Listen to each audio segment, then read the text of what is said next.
Exactly how did I go from carrying traditional backpacking gear to the ultralight gear that you see me carrying now? I got a second job and a divorce. Throwing down big money on backpacking gear can be scary, but it doesn't have to be. This is how I did it on the cheap. Number 1, the big 4. Backpack, tent, sleeping bag, sleeping pad. These are usually the heaviest items in your backpack when you're a beginner, and the best place to start dropping pounds, so this is where you should start. I've been backpacking for over a decade now, and this is me on my second ever backpacking trip. So let's break it down. My 90-liter backpack weighed 5 pounds 6 ounces. My tent weighed 8 pounds. Not a backpacking approved tent. Sleeping bag was a Eureka 15-degree mummy bag. Nice bag, and not huge, but very, very large bag for backpacking. Sleeping pad, that blue foam roll-up thing, I think that only weighed like 8 ounces. This is when I actually gained weight from upgrading, and that's because I quickly learned that the blue foam pad has the same comfort and cushion as a sheet of plywood. But the beauty of having light backpacking gear is it allows you the opportunity to bring little luxuries or things that make you really comfortable on the trail, like a comfortable sleeping pad. Okay, now these were my first upgrades. Also throughout this, I'm going to give you what I consider to be good target weights and where to look for deals. Backpack. 1 pound 14 ounces. My first ultralight pack was a Hyperlight mountain gear pack that I got for $150 brand new on eBay. If you think that's a lot of money, it is, but it's also about half price of what these go for. I always check for deals on Amazon and eBay. I've gotten a lot of great deals on new gear on eBay, and I think that a pack that weighs around 2 to 3 pounds is a good target weight for a 40 to 50 pound bag. It may not be officially ultralight by the internet standards, but I don't care about that. Oh, important side note too, if you're starting from scratch and you're just buying everything all at once, using my affiliate links in the video description, the pack should be the last thing you buy. You have to make sure that all your backpacking gear is actually going to fit inside the pack. There's a ton of other affordable ultralight backpacks on the market nowadays. They don't have to be made from expensive DCF material like mine are, but keeping your eye open for deals is the best thing you can do on packs. Tent. North Face Flint 2. This is a 4.5 ounce tent. I got this for $100. It was on clearance. Great deal. And a really good example of deals that can be had still to this day. Tents are a really good place to get your money's worth because there's a lot of really, really good budget tents out there. I like to target around 2 to 3 pounds per person when buying a shelter. I used to backpack with my then wife, so that 4-pound North Face tent, we could split up between the two of us. We really were only carrying about 2 pounds. Now this is all subjective. Everybody's a little bit different, so you might prefer a 2-man tent so you can have a little bit extra wiggle room for your bitch ass. So I opted for the Hammock Gear Top Quilt. This is a 20-degree version, 25 ounces. I got this for around $250 and I still use it to this day. Sleeping bags and quilts are just really expensive. It's really hard to go cheap on this without freezing your balls off. Hammock Gear has some of the best value in my opinion on top quilts. It's hard to beat it for the price. Quilts in general can weigh a bit less than traditional sleeping bags because they don't have a back to them. This is where your sleeping pad comes into play for installation, or an underquilt if you sleep in a hammock. Some sleeping bag prices are stupid high. That's why I always stayed away from them and turned to quilts. This is the one item that I strongly recommend not cheaping out on. You will freeze to death in your $40 quilt from Temu. Sleeping pad. I got a Climate X-Frame. I don't recommend it.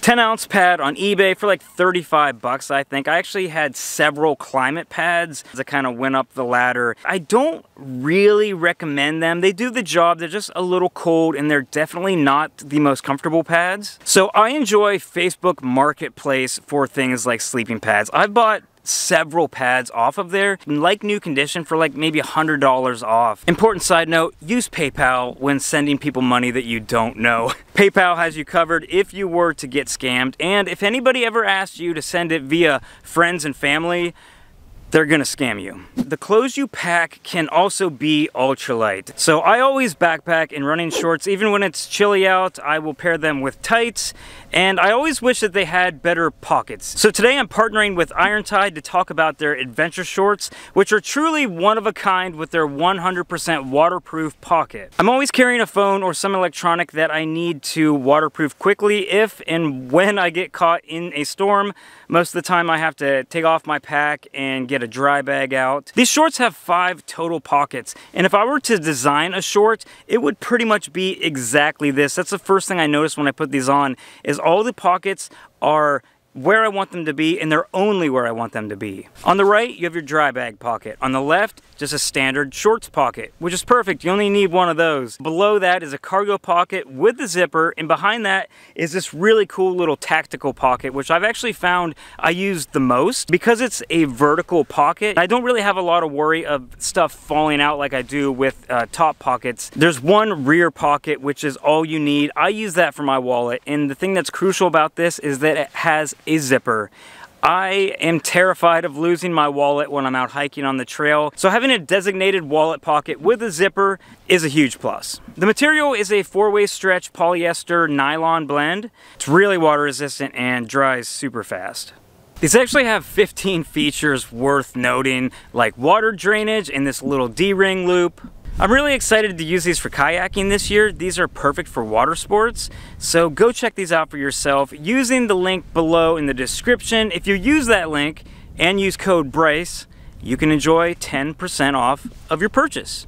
So thank you to Ultralight for sponsoring this video. Okay, moving on. I'm going to try to burn through some of these faster. On the topic of clothing, the very first place that I started is a lightweight down jacket, kind of like what I'm wearing here. My first one I got was a $300 Mountain Hardwear Ghost Whisperer. I got it for 200 bucks. I don't know if it was eBay or on the internet somewhere, but $100 off. That was a deal. Also, one of the highest priced and best jackets for backpacking on the market. Definitely not budget friendly, but I held out till I found one for the price I wanted to pay. But there are tons of other clothes like base layers, mid layers that are great lightweight budget options. I didn't spend a ton of money on those layers, so I think that's kind of how I justified in my head spending a lot on the one most important piece. Also to note, you will not be hiking in this much. You get sweaty and hot really fast, so most of the time this this layer lives in my pack. Your top insulating layer is probably one of the heavier items in your pack when you're just starting out. So I think it's probably the first article of clothing that you should consider upgrading to something lighter. You also don't have to break the bank on a down jacket. The one I'm wearing from Outdoor Vitals is $180. I think it weighs like 10 ounces. There's also a brand called Decathlon. They make one called the Four Claws, $100. I've never tried one, but I know personally people that I trust that absolutely love those. Water bottles. Metal bottles are not needed.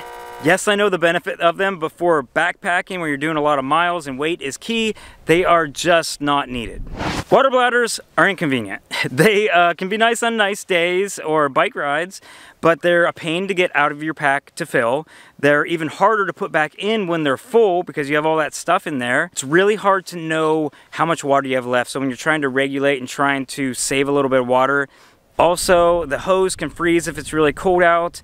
And the one that I used, I know weighed upwards of 10 ounces empty. Solution, plastic water bottles. Smart water bottles or Life Water is actually what I use because the bottles are a little bit more narrow than the Smart Water. They're a little bit taller. Those are really popular on the trail amongst thru hikers, and they're popular for a reason.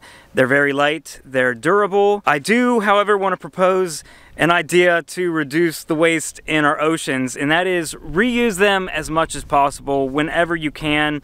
I also will ask family members and friends when I see them drinking them if I can have the bottle. So I have an entire shelf of bottles ready to go at home. I probably have enough to get me through the next ice age. Cook kit. So I started with a little like Boy Scout mess kit. It opens up, it turns into a skillet, it's got a cup, a little pot with a lid. It's really just overkill. All you really need is a pot if you're eating like backpacking freeze-dried meals. I now use a Toaks titanium pot. It's a 650 milliliter. These start at around $30, and I know that seems like a lot of money for a single cup, but they're small, light, and you will never have to upgrade this. So for a stove, A lot of people assume that you just go buy a Jetboil, that the Jetboil is the backpacking stove, and they're great. They work fine, but they're not light. I found this little tiny BRS stove on Amazon for $15. You can't beat that. The thing works fine, super cheap, and if anything were to happen to it, I'm only in at 15 bucks. Also, everything I'm talking about today, I'm gonna link down below so you guys can check it out for yourself and hold out for them deals. Remember, it's not about who has the lightest pack for coolness factor. It's about having a light enough pack that you can fully enjoy yourself in the backcountry. If you have any questions or recommendations, throw them down in the comments. Make sure you guys subscribe if you enjoy this, you want more tips in the future, and I'll see you on the next one.